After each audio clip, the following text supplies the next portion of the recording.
Par contre, j'ai perdu mes écouteurs, donc je vais le faire sans écouteurs, malheureusement. Je les ai perdus il y a 10 minutes là sur le chemin pour venir ici. Merde. Ok. Euh, ok. Bon, on va commencer là. On pourra couper le début. Ok.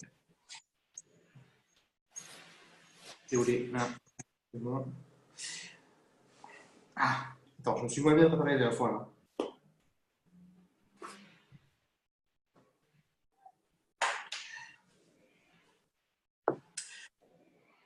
Hi everyone. I'm interviewing today Thomas Graziani, the founder of Work the Chat, and I have to be true to you. I know Thomas for some time. He has been a long-time friend of mine. I think I met with him for the first time like 5 years ago in Beijing. He was still working at a very large company. He was not an entrepreneur yet, and it was at the very beginning of Work the Chat.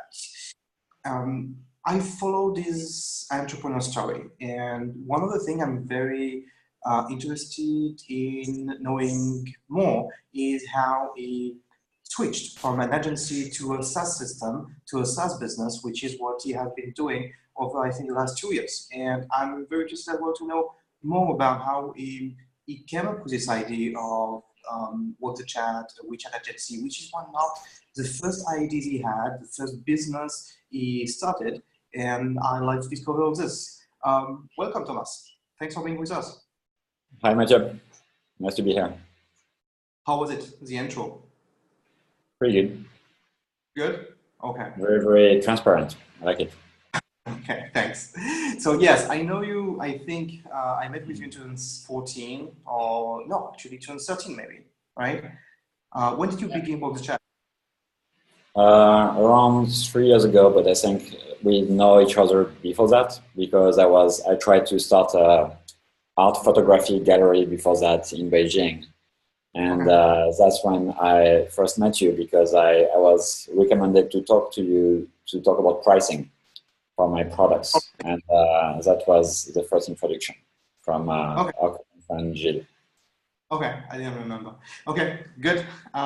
So since then, the lot of things have been going on, and you have been building a totally different company, which is Work the Chat. Could you tell us what Work the Chat is right now?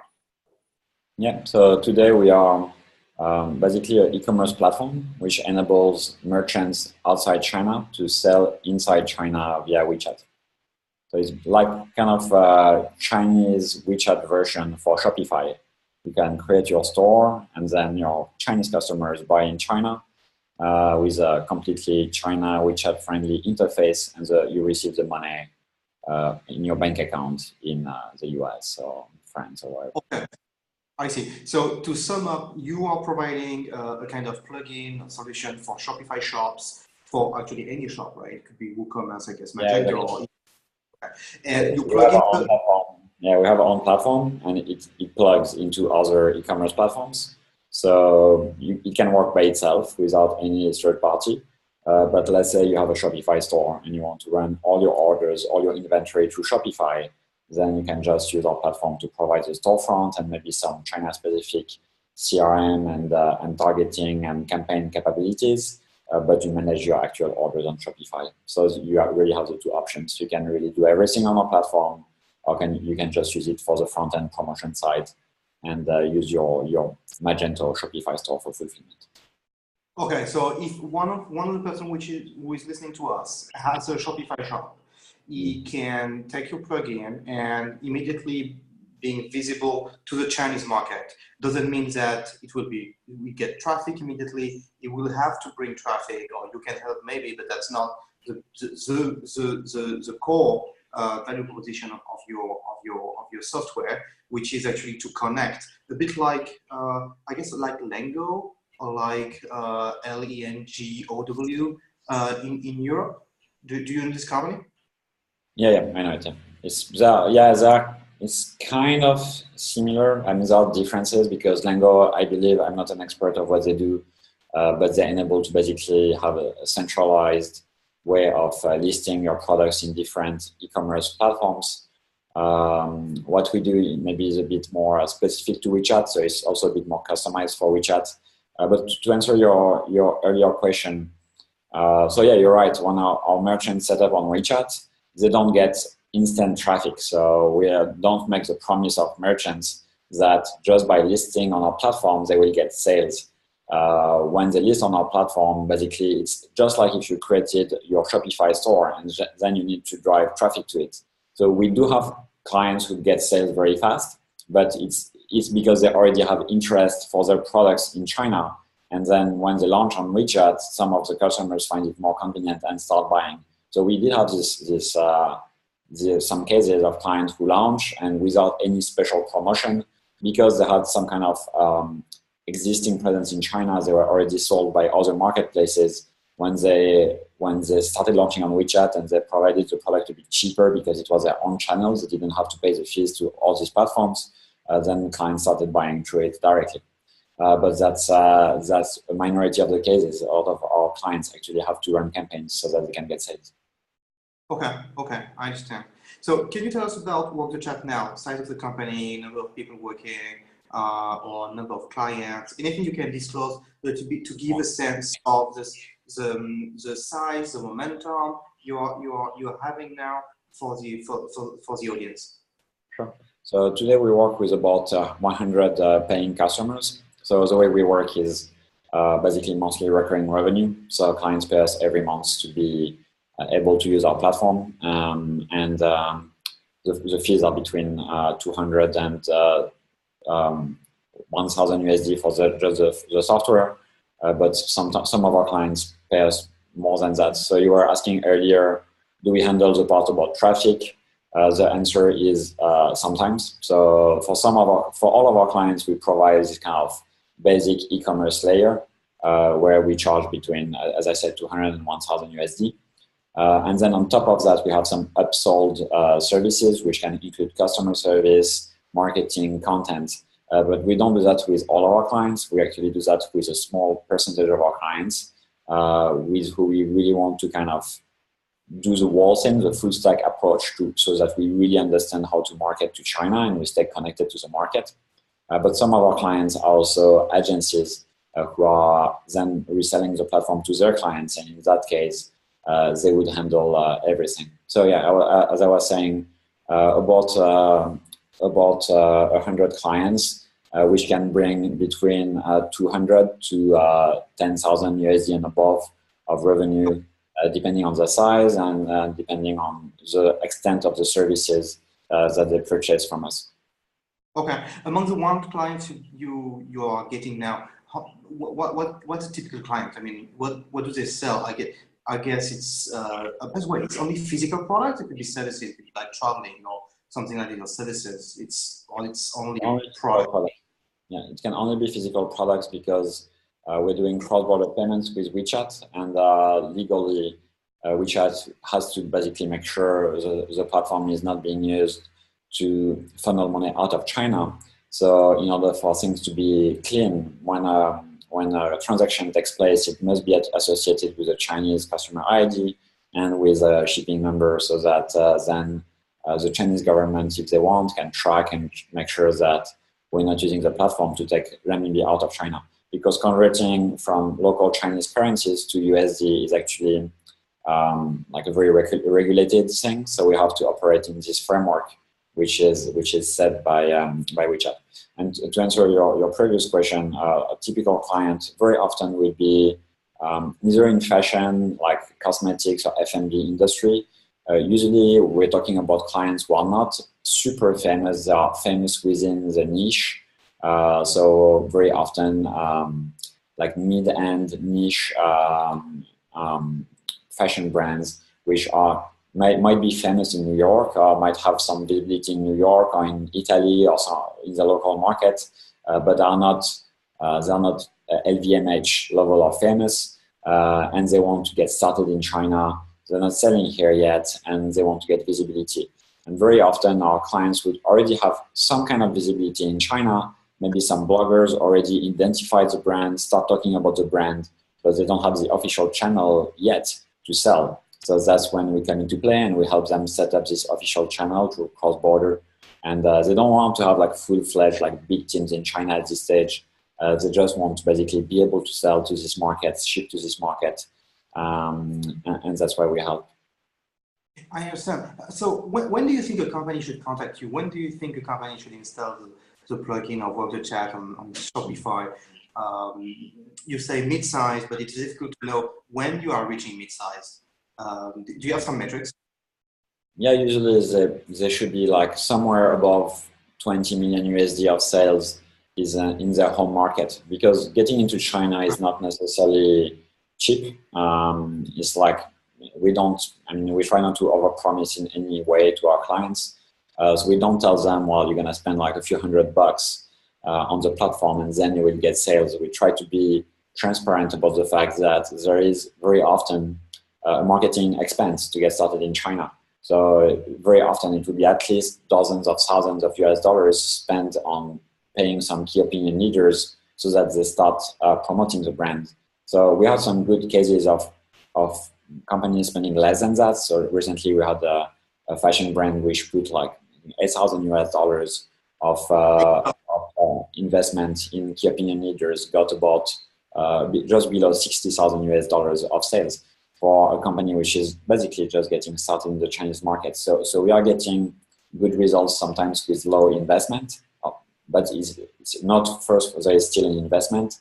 And very often we would advise our clients to have at least an envelope of 50,000 US dollars they can put in this marketing. So we're talking about brands which are already established in their local market, and we can spend a bit on the acquisition to get the initial momentum, because otherwise we don't want clients who just basically list the products and then don't get any sales, or we try to discourage this. Sure. Of course, there are some cases where clients could get to some results without some big investment, as we said, if they have existing visibility in the Chinese market, or if they have some other ways to get customers. So it's all about acquisition, right? If you have a store in the US or in France where you have a lot of Chinese tourists who are coming to your store, then you could actually tell them, okay, scan this QR code, because as you know, in China, QR codes are essential for offline to online acquisition. And then tell them, okay, now that you follow this QR code, you can keep buying the product when you go to China. So you could have other ways. If you already have some kind of audience, if you already have offline traffic from Chinese customers, then you can actually manage to do this without having to pay too much on acquisition. But there needs to be a solution to the acquisition problem, and it can be buying the traffic, or it can usually from influencers, or it can be offline to online. But once again, this will only be for companies who have this kind of existing traffic and resources. I understand. So if I summarize for the audience to make sure everyone understands, you're providing a solution which can be the software in itself, you put your product on your platform, or a plugin which is getting the product from Shopify, WooCommerce, Magento, I don't know how many plugins you have, and making it possible to display them on WeChat, on a specific page on WeChat where the Chinese clients can buy easily, because that's the way they buy in China. Is that correct? And this service, Yeah, exactly. Yeah, and it's and basically, as you said, for the Chinese customer, it's a completely local experience, very familiar user experience, local login methods, local payment methods, local sharing methods, and then the money, of course, is upon purchase is converted to foreign currencies. So the Chinese customer pays in renminbi, in local currency, and the merchant gets the money in whichever currency they use to sell. So it's very seamless experience on both sides. I see. On both sides, there is no hard work to change currencies, to display the product on a new platform. It's seamless. It's just translation work, basically, right? And you could provide work, or they do on their own, but your focus is to offer a SaaS system which is helping to put the products they will sell on the Chinese platform, which is easy to use by Chinese. And this you charge $200 to $500 a month. Yeah, I mean, it's 200 to 500 for this part of the offer. It's gonna move to 2,000 to 1,000 within Okay. like a month or so, as we are going through a classic SaaS evolution where we're increasing the pricing as the product gets more features. Yeah. So for some of the new premium features we're gonna add, which include CRM and some advanced targeting capabilities, we're gonna create a 1,000 US dollars plan, and I guess later next year we'll also move to yearly pricing instead of monthly pricing. Today, most of our customers are on monthly pricing. Some of them like the platform, and then because they know they're gonna keep using it, converts to yearly. But soon we're gonna, I think, move everything to paying for a year, because that's a good way to get upfront cash for us. And as we get more comfortable with our solution, we can see more and more success cases. We are more comfortable with clients paying Yeah, 5, 10, makes sense. 10,000 USD upfront for the service. Yeah, makes sense. So we talked about it before the interview. You are not charging on a transaction, right? You're not taking a commission on a transaction, or you Yeah, are? not really. So Transac- the transaction part is has three players. It's like the end customer usually would pay first like a middleman of Tencent, an official partner of Tencent in each country, and then the money would go to um, to our customer. Actually, to be more accurate, so when our merchants sign up, they don't sign up directly with Tencent. They sign up with a middleman of Tencent. Basically, aggregates all the merchants for WeChat, because WeChat does not want to create accounts for each single merchant. So you have they have some partners in each country who help them do that. So when the transaction happens, so the customer pays via WeChat payment. The money goes to WeChat. WeChat sends it to the payment partner, and then the payment partner will send it to the merchant. So the total commission is going to be around 2.5%, and usually it's 1% which is taken by WeChat more or less, and 1.5% by the payment partner. So some of these payment partners have agreements with us, and they do give us a very small fraction of a percentage, but we don't really take it on top of that.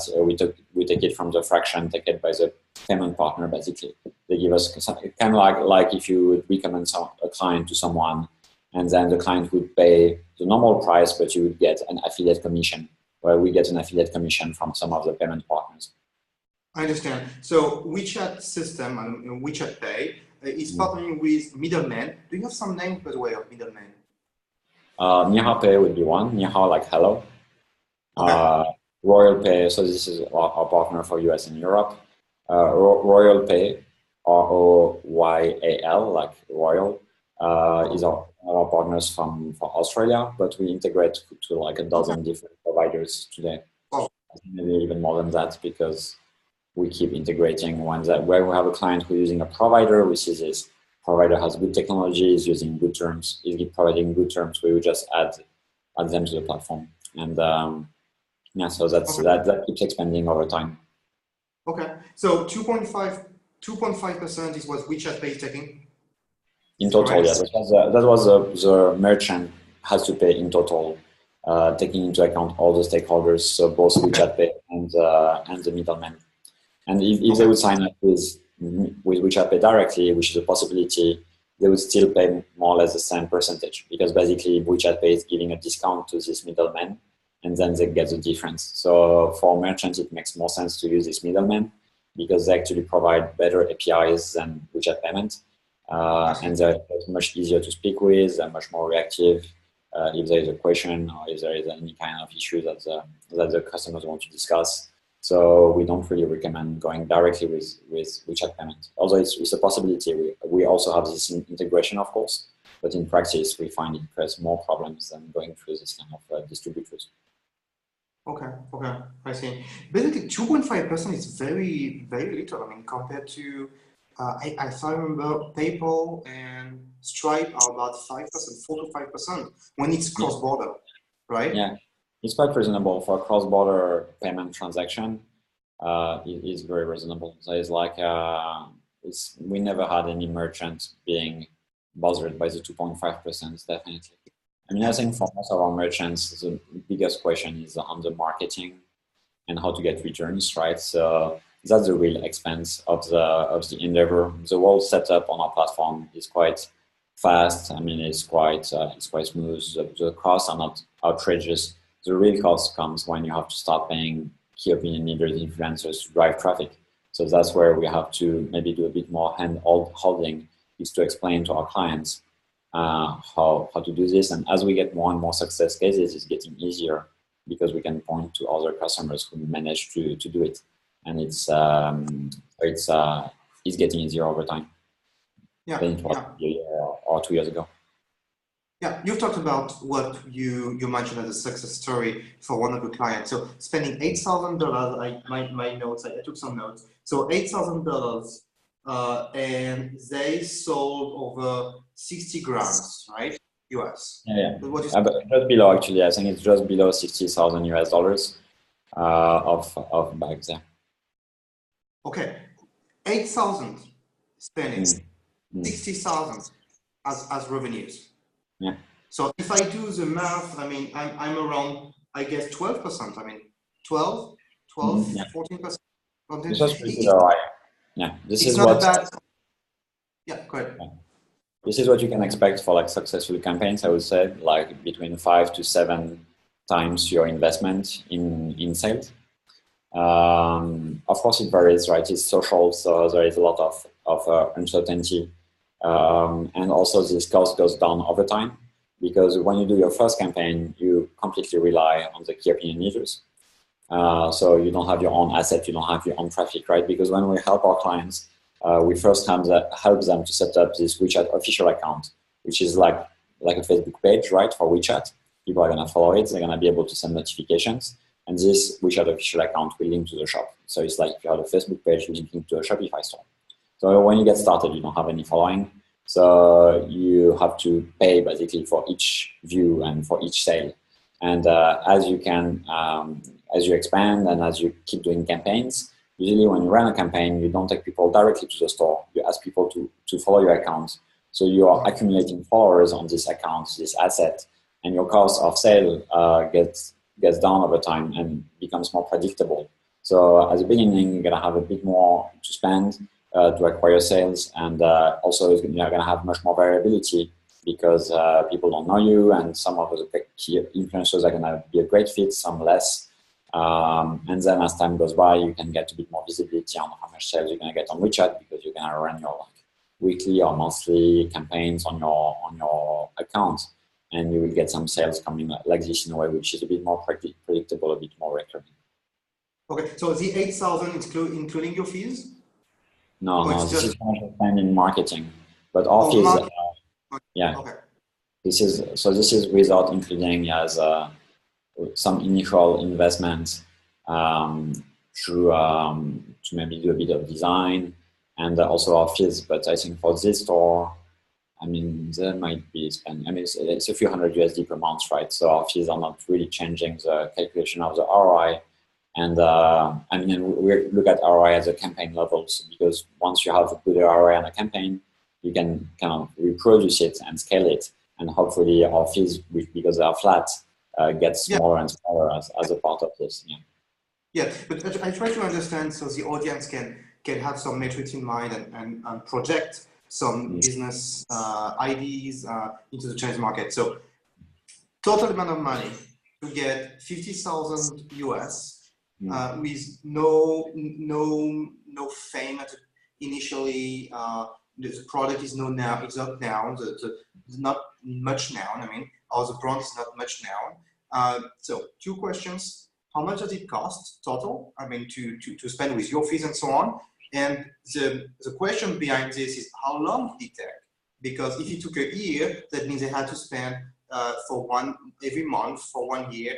To give you some payments every month. So could you give us an understanding of this? For this campaign I'm talking about, I think the campaign happened like a month or so after the client launched the store. So usually it's like it takes a bit more time in total, but usually we have like a 1,000 USD fee to just create the WeChat official account. So when our client starts working with us, sometimes they just pay this 1,000 USD and they don't pay any recurring fees because we need 2-3 months to create the account to get the approval from WeChat. So we started working with them a few months back with this, where they just paid with this one-time fee. We took the time to create the account, and then we designed it, and then after they launched, they got this campaign happened like about a month after launch. So it's quite fast, and it means so it was 4 or 5 months after maybe first contact, and maybe a couple of months, 1 or 2 months after they actually launched the store, including all the steps.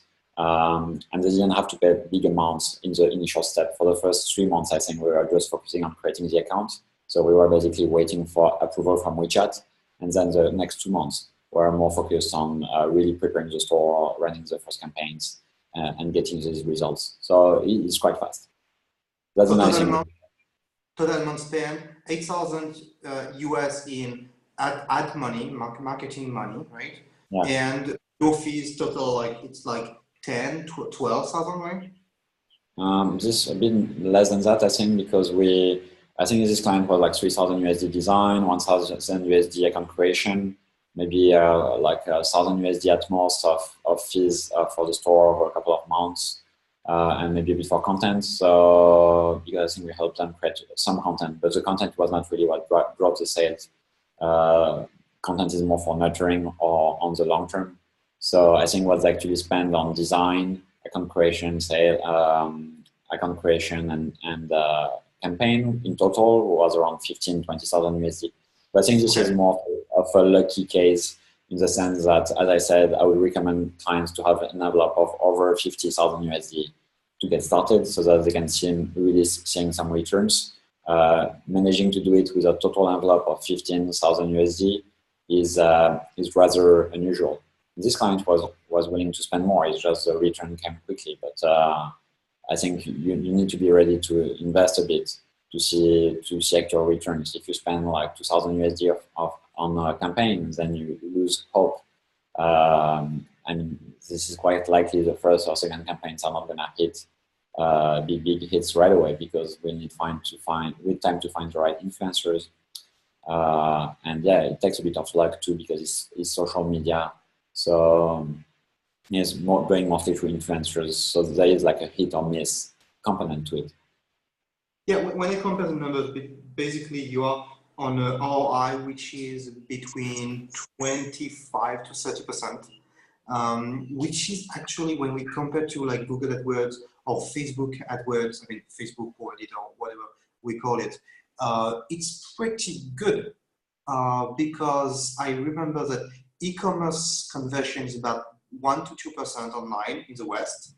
And if you have a click on AdWords, Google AdWords, which is €1, you may have to pay up to 50 or 100 euros before getting a sale.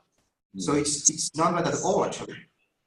Yeah, it's not bad. I mean, you can get really good results there, WeChat, and that's what makes the platform attractive is that you can get results fast.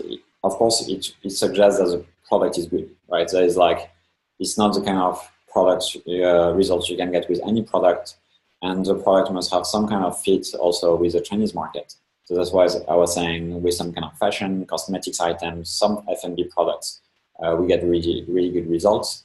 There is an element of fit with the local market, and if your product is good, and if you're willing to invest a bit to find the right influencers for your brand, then the results can be extremely positive and extremely fast, which is, I think, the impressive part, because entering the Chinese market for most brands is an endeavor which takes sometimes years, right? If you go the traditional way and you go about like setting up a branch in China, a company in China, you know as well as I do that from a lot of foreign companies might take a year just to get their legal structure created before even talking about creating sales and being profitable. So the idea is that you would start on a phone call and that 4 or 5 months later, you would be profitable on your Chinese market strategy is quite, I think, quite exciting, and without such an insane expense. Once again, as I said, we don't want to make people believe they can do that with just a few $100, But for large SMEs, investing like 20, 30, 50,000 US dollars in initial campaigns or more if they want, of course, is not such a crazy expense in order to crack the Chinese market. And of course, then they can elaborate on this, right? We don't recommend our clients to just do WeChat. Once they get that, they can start also to look for distributors and other things. And WeChat will always be part of the strategy, so they can go beyond that. Yeah, sorry. How do you identify the KOLs? You insist a lot on KOLs, on influencers. How do you identify them, and how do you work with them? I mean, do you pay upfront money? Do you incentivize them on the sales volume? Yeah. So very often it's and most of the time it's upfront money, yeah. And very often we find them through kind of personal contacts or like basically the network we are starting to build. And that's why I'm saying we are mostly focused on like these elements of like fashion, cosmetics, and F&B, because that's when we start to know a bit more KOLs and being a bit more used to doing these kind of promotions. If we have in other areas where we don't have anybody in our networks, then we might recommend other companies which are doing KOLs full time. You know, you have a company like Parklu, Parklu, which are just KOL companies. So their job is just to source KOLs, source influencers. So if there is like no good influencer in our network for a specific product, we might just introduce these kind of companies. We don't want to be like an influencer management companies. We're really focusing on the e-commerce layer. We just believe that it's important for us to get a first-hand approach experience of everything that happens for our clients. So we are just nurturing a kind of small network of very high quality KOLs on some areas like cosmetics, fashion, and F&B, where we get a lot of clients. And then when the clients reach out to us, we just try to see what is the fit between what the client is offering, what is the customer persona of the client, and what are the analytics of these different KOLs in terms of gender and age and location in different size of cities in China, so we can find a good match and the general tone of the influencer as opposed to the general messaging of the brand. So it's kind of a manual process, and we can do it well because we keep it small scale. As I said, we don't work with all of our clients on this kind of campaigns. A lot of our clients might go through other agencies, and we do it when we believe we can really get good results. Because we have in-house the capability to do this kind of campaigns. And we don't try to do that for our clients. Some of our clients are more specific niche, and we just recommend someone else. Yeah, I understand. Basically, it will help them to do a good use of your software, right? Because they could do it themselves, but they may not know how to do it because they are far away, they're overseas. So in order to be successful on your platform, you may help them doing marketing, but that's not your core business. I mean, a lot of our clients need help. So this help can come from us, or it can come from other agencies. We have some clients who are very, very China savvy, so they know all this stuff. But it's very, very small percentage of our clients who know a lot about China. So either for some of them, let's say for the vast majority, for a very, very small number of our clients, they know about it, they can do it themselves. For a small number, we help them. And for a large number, we would introduce them, or they would already have contacts with agencies which are helping them to do this like more like PR / promotion part of the launch. So no matter what, we make sure that our clients have the right kind of support. The question is, do they have it to start with? Do we provide it, or do we introduce them to people who can provide that for them? Okay. I see. What do you think about, I think Galeries Lafayette is using now QR code in Paris, right? Or some malls. Because that's very close to your idea, right?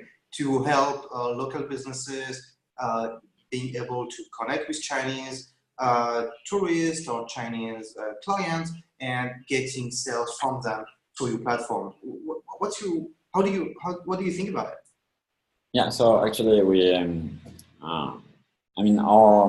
what you're describing for Galeries Lafayette, what they do is simply providing the payments, right? The QR code payment on inside the Galeries Lafayette. What we are looking into is now we are trying to partner, or starting to partner with this kind of providers who help to provide offline payments in Europe in particular, and providing them with the cross-border e-commerce on top of that. So today you go to Galeries Lafayette, you purchase, but you don't necessarily keep buying when you go out, right? What we provide and what we are starting to partner with offline payment provider is providing this kind of offline e-commerce, cross-border e-commerce brick, which is adding to that. So basically, you're going to the store in Europe, in France, in Germany, in UK. You're paying with WeChat payment, and as you're paying, like you're invited to follow the account, and then once you go back to China, you can keep buying cross-border through our platform. So it's a step further, I think, from what's happening today. A lot of the merchants in Europe now are still at the stage of simply setting up the payment. What we're providing is the ability to stay in touch with the customer, and that's something we're looking into right now. Once again, I think that's something which for us today is more prospective. We are simply like in discussion with these offline payment providers, trying to find ways to collaborate. It's not where our traffic, most of our traffic comes today. Today, our clients, as I said, are mostly brought through influencers, but it's a bit what we discussed in the beginning of the conversation when we said what matters at the end of the day is traffic. One way to get it is by influencers and KOLs. That's what we do today. Another way to do it is to get it from offline traffic, which is what you're describing with Galeries Lafayette, and that's also something we're looking into right now. Okay, I see. So you have this hybrid system where you are building a SaaS solution and you're also providing some services. So it's really hybrid. And I feel that's coming back from your origins. You began Work the Chat as an agency. Could you tell us more about how it began, how you evolved it?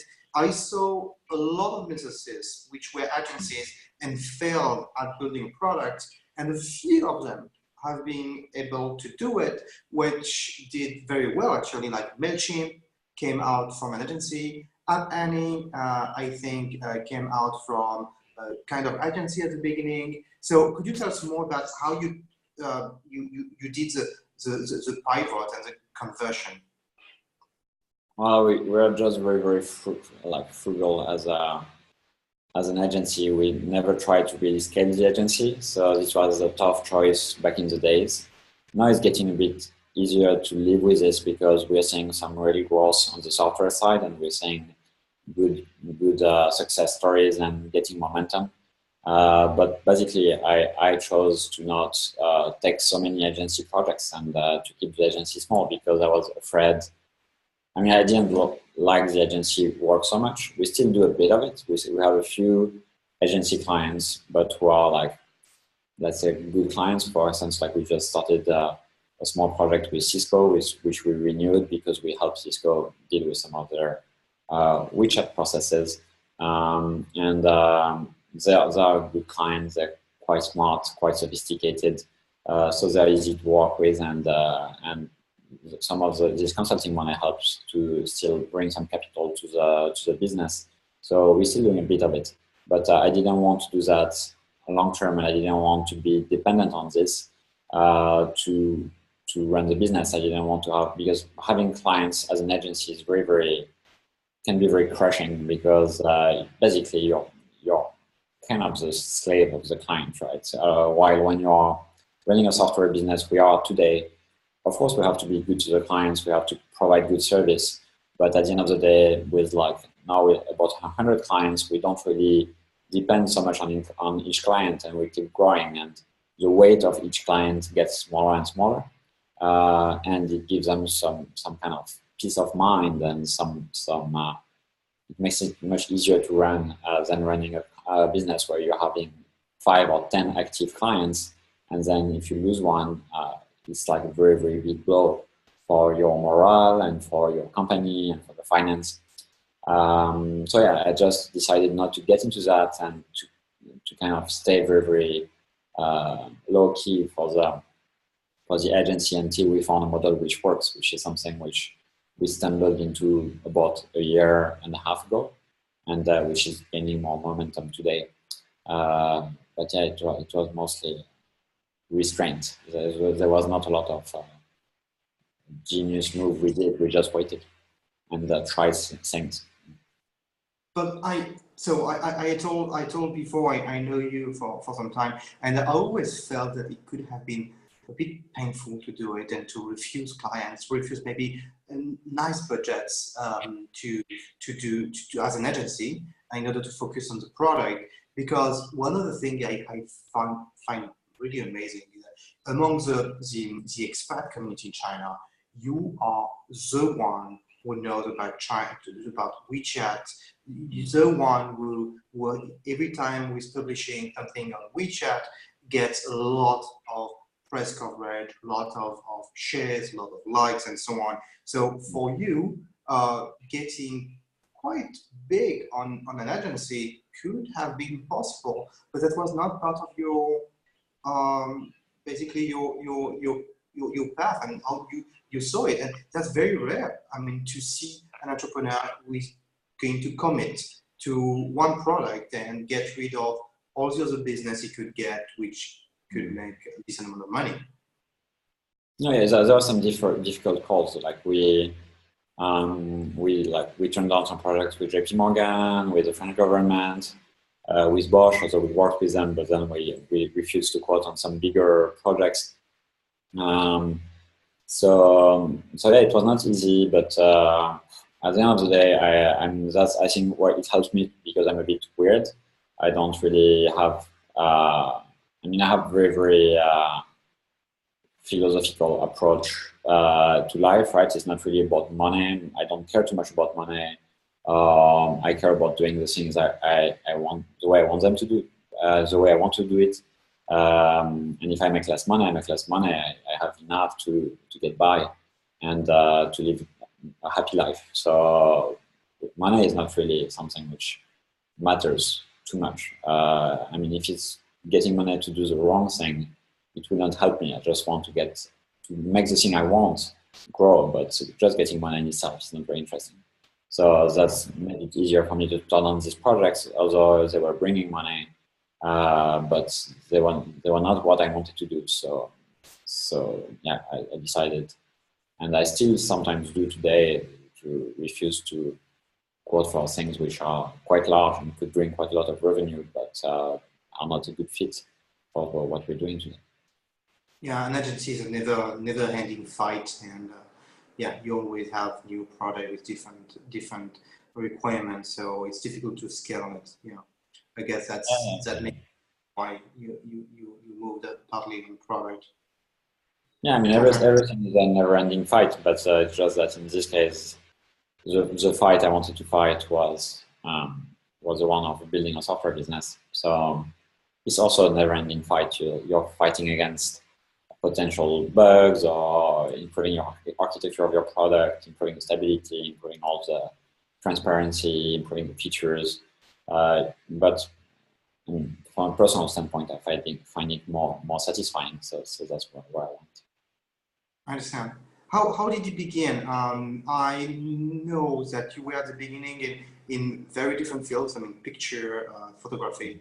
And how did Work the Chat begin? You are not a developer, obviously not Chinese. You are not in e-commerce. And how did it begin? How did you decide to create at the beginning, which was an agency focusing on WeChat? What was the start? Yeah, so it's kind of a long story. So my background is in engineering, but not in programming, as you mentioned. I've been trained in mathematical engineering in France and business in UK.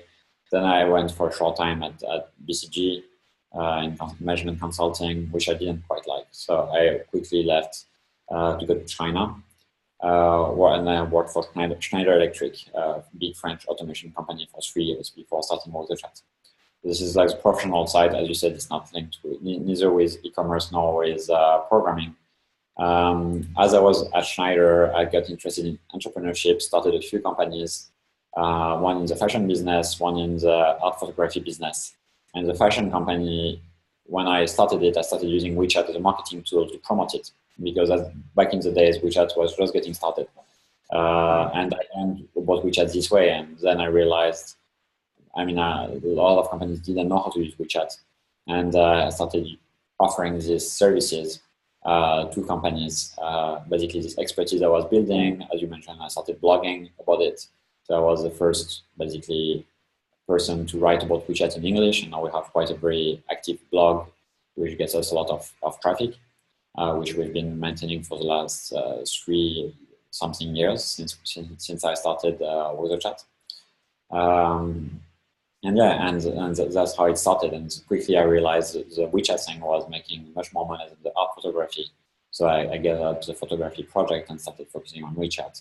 And then we were like 1.5 years in kind of limbo, just taking some agency projects, not really finding our path, just looking for what we wanted to do. And for the last 1.5 years, we've been focusing on this e-commerce product, and it's been much more satisfying. Because we've seen like month-over-month increase of our monthly recurring revenue, and today when we look at the curves of growth, it's pretty nice to see that we are really building on something. Okay, I see. So you built with the chat initially because people were asking you to do the same as what you were doing yourself for your initial business that you start, and yeah. After you built blog, you talked about it, and you did a lot of content marketing, and I know we talked a lot about it before about how to build content marketing. What's the situation now about your client acquisition system? What's your process? If I go on Seminarweb and checking your website, you're getting traffic, I guess, a lot from search, from Google, and a bit from social media from Quora, but that's very little actually. Yeah, can you tell me? It's not a bad channel for us. So yeah, so as you mentioned, Google. So you know about this because you're the one who first convinced me, right, to go into SEO about 3 years ago, and who also supported me and supported us when we got started right at the beginning. Right, some of your teammates were really helpful. Back in the days, it was Thibaut. Who helped and basically taught us how to do SEO. So SEO is a big thing for us.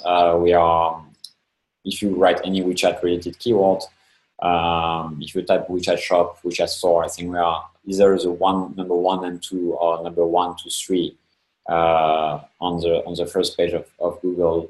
And if you type the 1, but I think we also like number 2, right? Oh yeah, you're number 1 and number 2 on WeChat shop, yeah. And I went to the WeChat account for not the word, but you are on Quora. You are the first thing from Quora. But yeah, go ahead. Right, WeChat account. We have a Quora answer, and then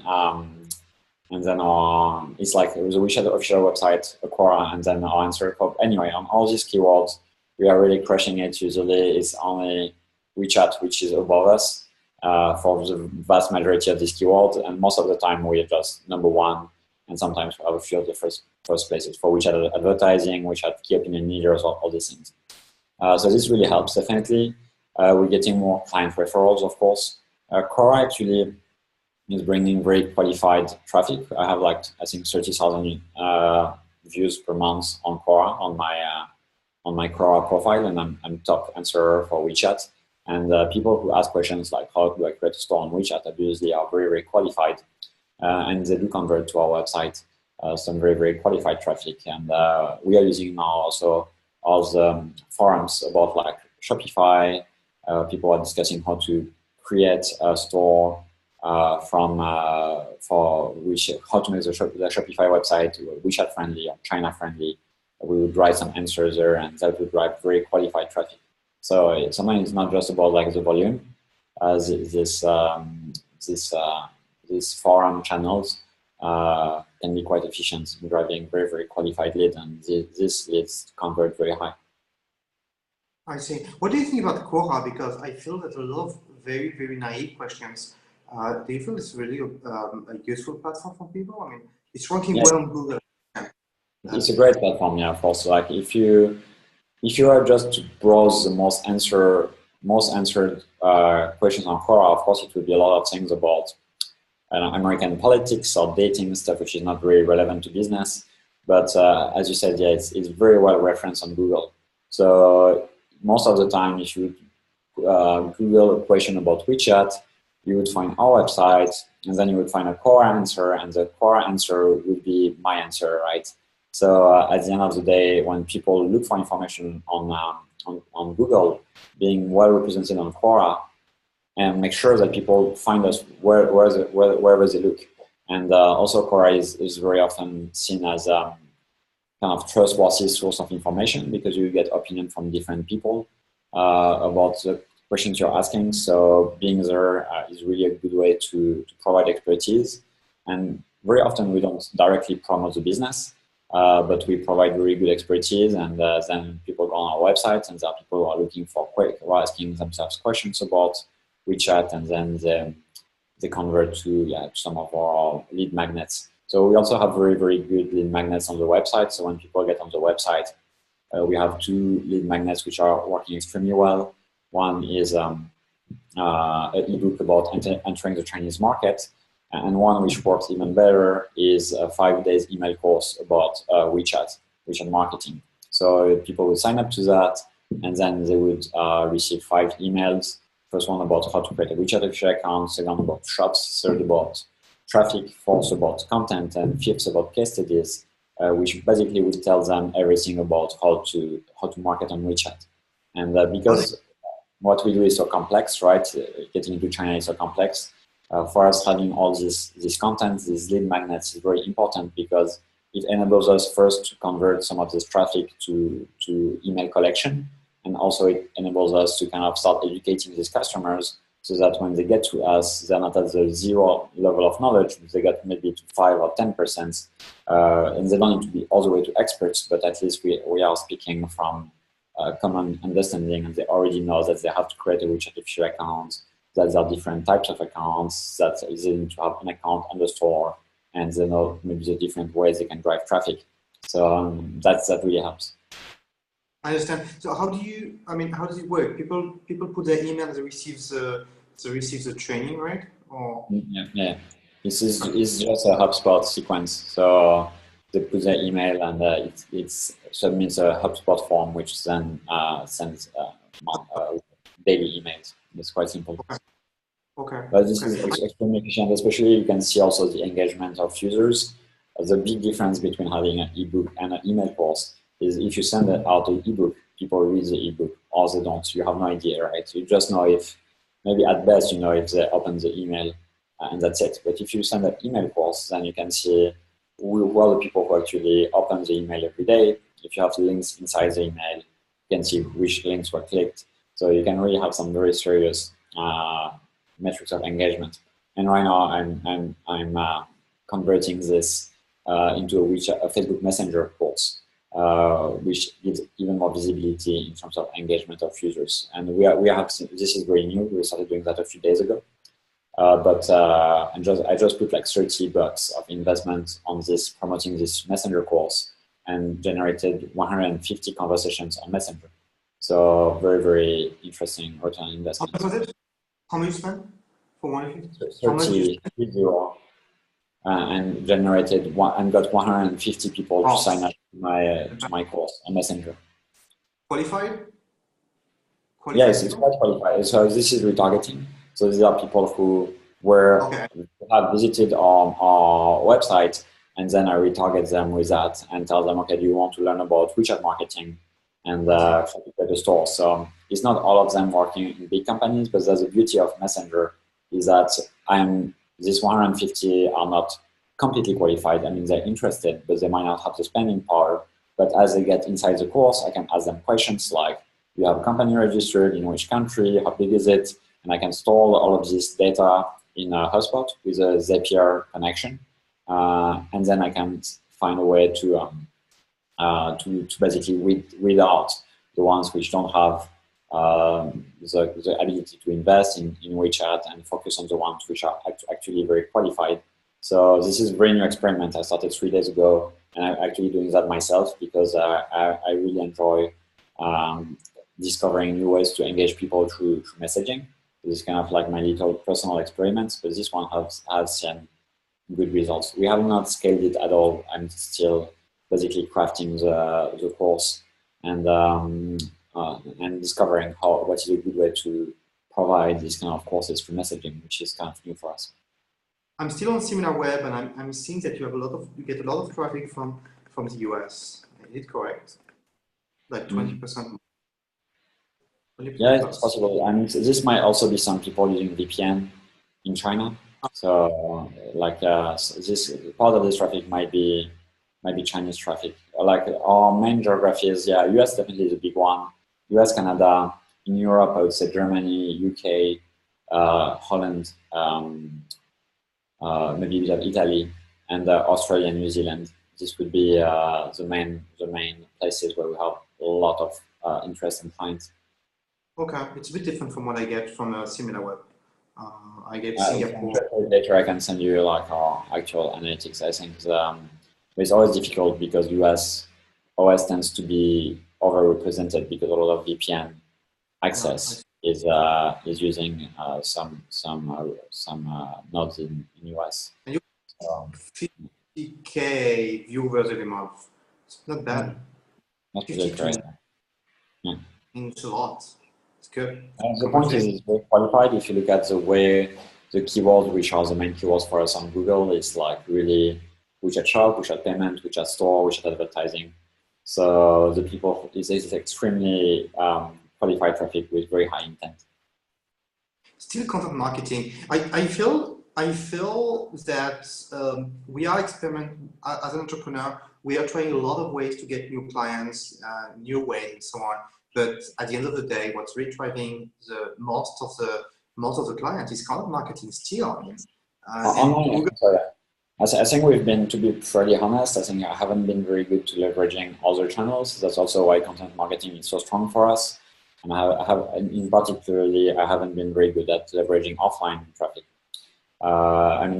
Like conferences and business trips and basically going out to meet clients, which, because I'm not this type of person, I'm very socially awkward and very extremely introvert. So it does not help. But actually in beginning next year, we're gonna start doing more of this. So I'm gonna go into like a little European tour to give a bunch of talks in France, in UK, in the Netherlands. So we can start to start leveraging a bit more of these capabilities, of these offline capabilities. I think content marketing is still quite strong when it comes to online conversions, especially for our kind of like very niche B2B business. It's hard to just run a Facebook campaign and do very well, except, as I mentioned, if you do retargeting, you already have a qualified audience. But if you're starting from scratch, finding people who have high intent to start selling their products in China is not very easy. While with Google, you actually get a lot of these people with very high intent. I understand. Thanks, Thomas. Thanks for the time. It's already been 1 hour. We have been talking. How did you like it? It was good. It was good. Good questions. The first time, because we had a technical problem. I can tell the audience we had a technical problem. We did that 1 week ago. Actually, it didn't work. So we did it again today. And how did you feel about it compared to the first time? It was even better than the first time. So I'm looking forward to maybe next week we can try again if there was another technical problem. Okay, good. Thank you very much, Thomas, and thank you everyone for listening. We will shoot another episode next week. Bye-bye. See you, Matt. Ouais, bon, c'est toi qui contrôle. Hein. Ça. Du coup, le leave meeting. T'arrêtes le recording quand même au cas où. C'est toi qui peux arrêter le recording. Mais un meeting, je peux end le meeting si tu veux. Mais comme tu veux. Là, le meeting, ok? T'es sûr que tu veux pas arrêter le recording? Bon, ouais, okay. Attends. Excuse-moi, ouais, t'as raison. Putain, le gros stress là.